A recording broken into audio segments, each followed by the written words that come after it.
नमस्कार विद्यार्थी मित्रांनो, आज आपण BCom भाग 2 तृतीय सत्राच्या मराठी विषयाला सुरुवात करतो आहोत। आजची आपली कविता आहे माझी कन्या। कवी बींनी लिहिलेली ही कविता। बी हे कवीचं नाव, नारायण मुरलीधर गुप्ते हे त्यांचं पूर्ण नाव आहे। बी या टोपण नावाने त्यांनी काव्यलेखन केलेलं आहे। तर माझी कन्या ही जी कविता आहे अतिशय हृदयस्पर्शी असलेली ही कविता आहे। वडील आणि मुलीचं नातं याच्यावर आधारित असलेली ही कविता आहे। मुलीला वडिलांचा कायमच आधार वाटत असतो। मुलीचं आणि वडिलांचं नातं हे कायमच फार सुरेख असतं आणि कवीने ते खूप छान पद्धतीने रेखाटलेलं आपल्याला दिसतंय। मुलीच्या डोळ्यात आसू वडील बघू शकत नाही। मग इथे या कवितेमध्ये एक छोटीशी गोष्ट आहे। दुःखी कष्टी असलेली ती मुलगी आहे। त्या मुलीला बाहेर कोणीतरी काहीतरी बोलताय आणि ती रडत रडत घरी येते। वडील तिला समजवण्याचा प्रयत्न करतायत। असा हा असलेला साधा सोपा असा हा प्रसंग फार सुंदर रीतीने कवी बींनी मांडलेला आपल्याला दिसतोय। माझी कन्या। नारायण मुरलीधर गुप्ते उर्फ बी हे विदर्भातील आहे। बुलढाणा जिल्ह्यातील मलकापूर येथे त्यांचा जन्म झालेला आहे। या कवितेमध्ये शाळेतील एका मुलीला कुणीतरी भिकारी असं म्हटलंय आणि ती रडत रडत घरी येते, आपल्या वडिलांना सांगते। अर्थात वडील तिची समजूत घालतायत आणि तिची समजूत घालतानाचा हा प्रसंग कवीने शब्दबद्ध केलेला आपल्याला दिसतोय। ते म्हणतायत, गायी पाण्यावर काय म्हणून आल्या, गायी पाण्यावर का म्हणून आल्या, काग गंगा यमुनाही या मिळाल्या। त्या मुलीच्या डोळ्यामध्ये दाटलेले आसव पाहून वडील कासावीस होत आहेत। त्यांना प्रश्न पडतोय की हिच्या डोळ्यात हे आसव का आहेत, म्हणून ते म्हणतात, गायी पाण्यावर काय म्हणून आल्या। गायीसारख्या कारुण्यानं भरलेल्या डोळ्यात पाणी का आलं असा प्रश्न त्यांना पडतोय।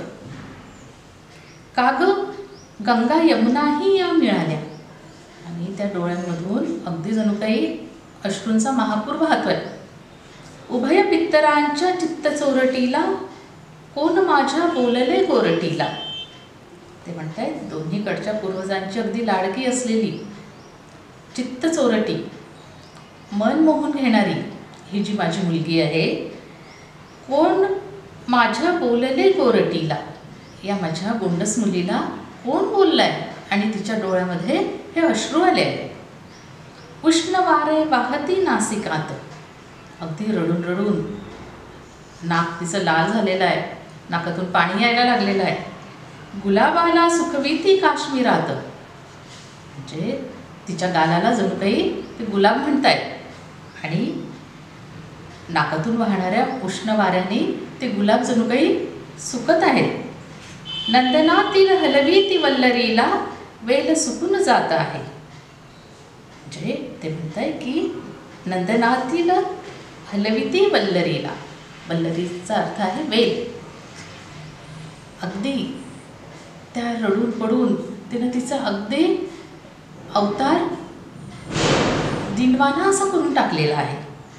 कोण माझ्या बोलले छबेलीला, ते म्हणताय की माझ्या या गोंडस बाळाला कोण बोललं आहे। आता त्यांना प्रश्न पडतोय की का माझी मुलगी एवढी दुःखी आणि कष्टी झालेली आहे। तुला लंकेच्या पार्वती समान, पाहुनिया होऊनी स्वाभिमान, काय त्यातील बोलली एक कोण, आहा आली ती पहा भिकारीन। आता या मुलीवर जो प्रसंग आलेला आहे तो प्रसंग असा आहे की तिच्या ज्या काही श्रीमंत मैत्रिणी आहेत त्या तिची थट्टा करतात।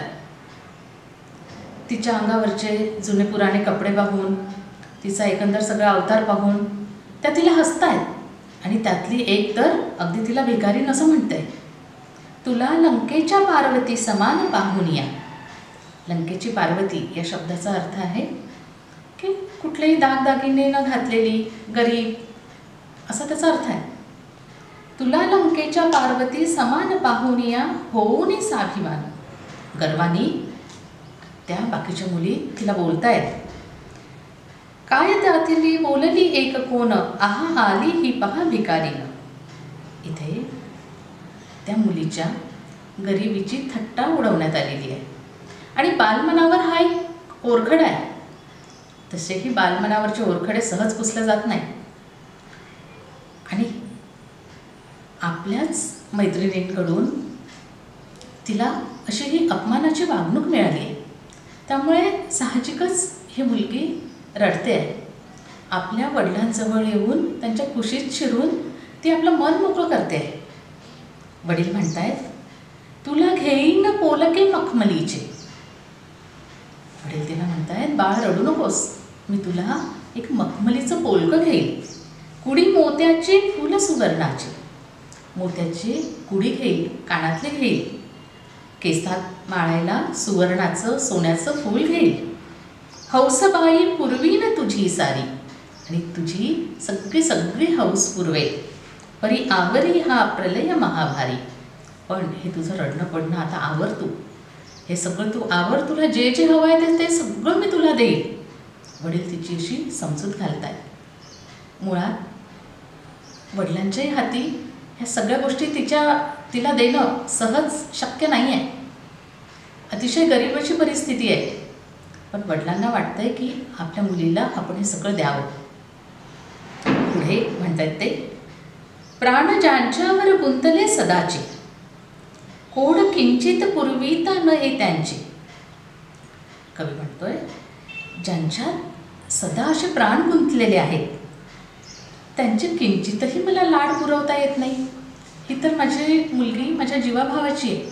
माझ्या जीवापेक्षा, माझ्या प्राणापेक्षा जास्त प्रेम मी तिच्यावर करतो आणि तिचे मी कुठलेच लाड पुरवू शकत नाही. असं त्यांना खूप वाईट वाटतं आहे, वैषम्य वाटतं आहे. वडील दुःखी कष्टी होत आहेत, पण त्यांना तसं दाखवता येत नाही. मुलीची समजूत घालता घालता तेच भावना विवश झालेले आहेत. वडील म्हणतायत, प्राण ज्यांच्यावर गुंतले सदाचे, कोड किंचित पूर्विता नये त्यांचे. कोड म्हणजे लाड. तदा बापाचे हृदय कसे होते नये वदता. आणि मुलीची ही अवस्था पाहून त्या बापाची अवस्था काय होत असेल, अनुभवी जाणती ते. ज्या व्यक्तीने याचा अनुभव घेतलेला आहे, दुःखात दारिद्र्यात राहून आपल्या मुलांना वाढवण्याचा अनुभव ज्या पालकांनी घेतलेला आहे, त्यांना ह्या सगळ्या गोष्टी सहज कळतील की मुलांच्या भावविश्वात चाललेल्या ज्या गोष्टी आहेत त्या आपण त्यांना देऊ शकत नाही, याची खंत त्यांना आयुष्यभर राहते. इथे आपले जे वडील आहेत, हे वडील आपल्या मुलीला ह्या सगळ्या गोष्टी पुरवू शकत नाही. त्याचं त्यांना वैषम्य वाटतंय, दुःख वाटतंय, तरीही ते तिची समजूत घालतायत. पुढे म्हणतायत, माझ धनिकाचा पडे फिका साचा, असा माझा अभिमान गरिबाचा. ते म्हणतायत की मी स्वाभिमानी आहे. मी कुठल्याही धनिकासमोर मी झुकणारा नाही आहे. माझ धनिकाचा पडे फिका साचा. म्हणजे एखाद्या धनिकाचा मास सुद्धा फिका पडेल एवढं मी स्वाभिमानानं जगतो आहे, स्वाभिमानानं राहतो आहे. प्राप्त होता परी हे असे प्रसंग, हृदय होते हदरोनी या दुभंग. ते म्हणतायत, मी बाह्य जगात कितीही कणखर असलं, कितीही कणखर बाह्य जगात हे वडील असले, तरीही मुलीच्या डोळ्यात आलेले अश्रू पाहून मात्र हे भावना विभोर होत आहेत. आणि तिला दुःख काय आहे, मैत्रिणी तिचा अपमान करत आहेत, तिच्या गरिबीवरून तिची थट्टा उडवत आहेत. याचं वैषम्य, याचं दुःख त्या पित्याला वाटणं स्वाभाविक आहे. मग ते म्हणतायत, प्राप्त होता परी हे असे प्रसंग. मी जरी बाह्य जगात कणखर असलो तरीही असे प्रसंग जेव्हा येतात तेव्हा मात्र हे हृदय दुभंगल्यासारखं होतं, तुटल्यासारखं होतं.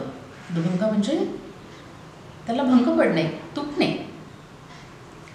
पुढे ते म्हणतात, देव देतो सद्गुणी बालकांना, काय म्हणून आम्हास करंट्यांना. इतक्या सद्गुणी बालकांना तो देव आमच्या पदरी, आमच्यासारख्या दरिद्री माणसाच्या पदरी का बरं टाकत असेल, की ज्याची आमची हौस मौज कोड कौतुक आम्ही आमच्या बाळाचं काहीच पुरवू शकत नाही, असं दुःख त्या बालकाला का बरं देत असेल तो देव. देव देतो सद्गुणी बालकांना, काय म्हणून आम्हास करंट्यांना. आणि असं सद्गुणी असं बाळ हे अशा दरिद्री बाबाच्या पदरी का बरं टाकलं असावं. लांब त्याच्या गावास जाऊन या. इथे कवी म्हणतोय, लांब त्याच्या गावास जाऊन या, गूढ घेतो ते त्यास पुसवून या. याचं मी कारण विचारून येतो, का बरं माझ्या पदरी इतकी चांगली मुलगी ही अशा या गरीब माणसाच्या पदरात का बरं टाकलीस देवा, हे विचारायला मी त्या देवाच्या घरी जातो. त्या देवाच्या घरी जाऊन त्याला विचारून येतो. असं हा माणूस त्या छोट्या बाळाला, त्या छोट्या मुलीला म्हणतोय. तिला काय ठाऊक देवाचं घर. ती खूप आनंदून जाते की आपल्याला कुठेतरी जायचं आहे, आपले वडील कुठेतरी जात आहेत. परमेश्वराच्या गावी जातो याचा अर्थ त्या चिमुकलीला नाही कळलेला. वडील म्हणतायत, गावी जातो एकदा त्याच काली, पार बदलून ती बालसृष्टी गेली. गावाला जातो हे शब्द कानावर पडताच त्या मुलीचे हावभाव सगळे बदलले. रडणारी ती मुलगी पटकन तिने आपले आसू पुसले आणि ती आपल्या वडिलांना म्हणते आहे, गळा घालून करपाश रेशमाचा. वडिलांच्या गळामध्ये आपल्या हाताचा पाश घालून, कर म्हणजे हात, करपाश रेशमाचा, वदे मी येते ओर अज्ञवाचा. ती म्हणते, बाबा मी पण तुमच्यासोबत येते देवाच्या घरी, मला पण देवाच्या घरी यायचं आहे. याच्यातलं जे दुःख आहे, जी वेदना आहे ती त्या पित्याला कळणार. मुलीला तर फक्त एवढंच माहिती आहे की आपल्याला कुठेतरी जायचं आहे, आपले बाबा कुठेतरी जायचं बोलत आहेत आणि मला त्यांच्यासोबत जायचं आहे. अज्ञ म्हणजे अजान, निरागस असलेली ती निरागस पोर देवाच्या घरी येते असा लाडी खट्ट करते. या संपूर्ण कवितेमध्ये कवीने आपल्या मुलीसोबत साधलेला एक संवाद आहे. ही मुलगी बाह्य जगामुळे दुःखी कष्टी झाली आहे. बाहेरची माणसं, तिच्या मैत्रिणी तिची थट्टा करतायत, गरिबीवरून तिला काहीबाही बोलतायत. आणि ही दुःखी कष्टी झालेली मुलगी आपल्या वडिलांसोबत ह्या सगळ्या गोष्टी त्यांना सांगते, त्यांना सहभागी करून घेते. वडील तिची आपल्या परीनं समजूत घालत आहेत. आणि सगळ्यात शेवटी खरं तर हतबल झालेले हे वडील आहेत. त्यांना सुचत नाही आहे, या दारिद्र्यावरचा उपचार त्यांना सुचत नाही आहे. म्हणून ते म्हणत आहेत की नाही, आता मला त्या परमेश्वरालाच विचारावं लागेल, का असं करतोयस, का अशा लहान या बालकांच्या भावनांशी खेळतोय. तर याच्यासाठी मला त्या देवाच्या घरी जावं असं वाटतं आहे. पण देवाच्या घरी जाणं याचा अर्थ मात्र त्या छोट्या बालिकेला कळलेला नाही आहे. तर ही अशी वडील आणि मुलीची एक हृदयस्पर्शी कविता कवी बींनी रेखाटलेली आहे. धन्यवाद.